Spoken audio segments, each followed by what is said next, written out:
You can always count on the Old Farmer's Almanac for home, garden, and food advice. And their new Garden Fresh cookbook is packed with springtime recipes. Today, it's all about strawberries. Sarah Perrault is the associate editor. Welcome back to Connecticut Style. Thank you. I'm so happy to be here. So we're getting in the spring mode today, aren't we, with strawberries? Right. And I'm going to tell you how you can grow strawberries in a container in case you don't have a yard that you could grow them in. Oh, let's talk about that right now.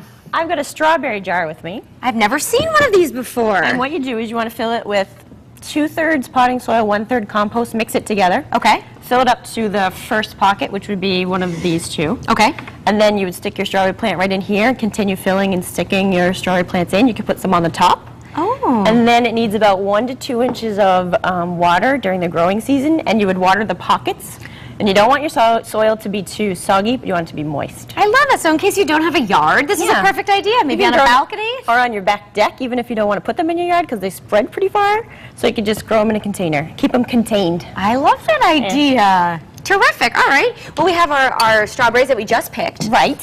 Right out of my strawberry jar. And I'm going to ask you to cut up probably 5 of them. We need about 1 cup of sliced strawberries for our strawberry crunch muffins. Now, when you say, I would assume, cut the top off. Okay. And then cut them into, they're going to go into muffins, so bite-sized pieces. You can slice it in half and then slice it in half.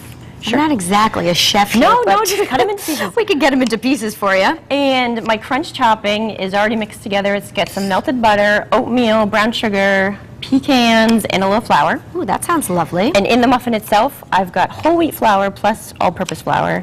How much flour did you put in there? 3/4 cup whole wheat, 3/4 cup of all-purpose. Okay.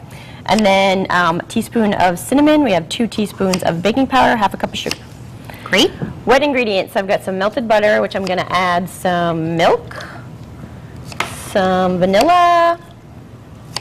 I'm going to mix that together a little bit before I add my egg. Now, is it crucial to separate the wet and the dry ingredients? It is. It mixes better, and when you're making muffins, you don't want to over-mix your batter. You get really tough muffins, so it's good to separate them. Well, no one likes tough muffins. I don't want a tough muffin. Now, can you substitute the strawberries for a different fruit? That's a good point. Yes, you could put blueberries, whatever was in season. You could put peaches, even mango. Just cut them up into small pieces and substitute them. That's a great idea. Okay. And you have the oven preheated, I'm assuming? 350 degrees. I'm going to add my wet to my dry right now. And do you need an electric beater, or can you do it just with a wooden spoon? No, by hand. You could use, at home I don't have a KitchenAid or anything like that. Everything's by hand. So I just want to mix it until it's moist.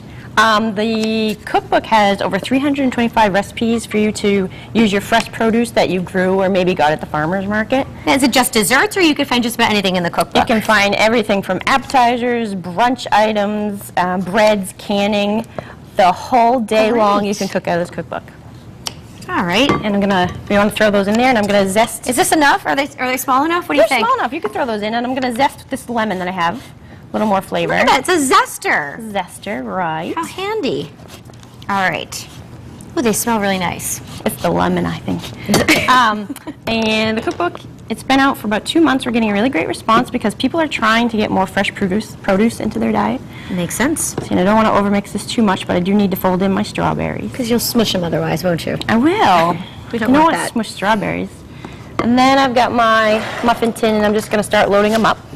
And would you recommend using the paper underneath? I like to use the paper. I mean, you don't have to. You could spray it and then put the batter right in there, but I like to use the muffin. And then you're guaranteed they won't stick either. I'm going to sprinkle a little bit of the topping. I'm going to use my fingers. They've been washed. Sprinkle a little bit of topping, and then just keep filling up my pan. And we'll bake them for about 20 minutes, depending on your oven temperature, maybe 25. Maybe I could help you. You want to help me out? I'll grab a little spoon.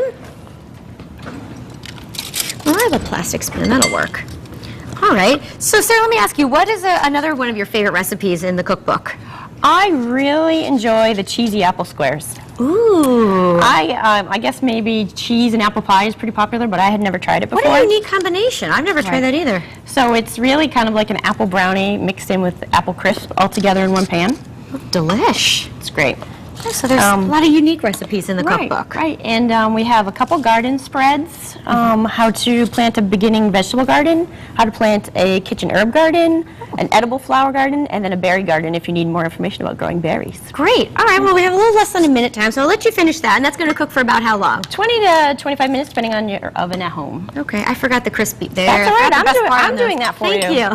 All right, we're going to check back with you at the end of the show and taste the muffins. And taste our muffins. Fantastic. Now, if you want the recipe, of course, just go to WTNH.com and click on Style.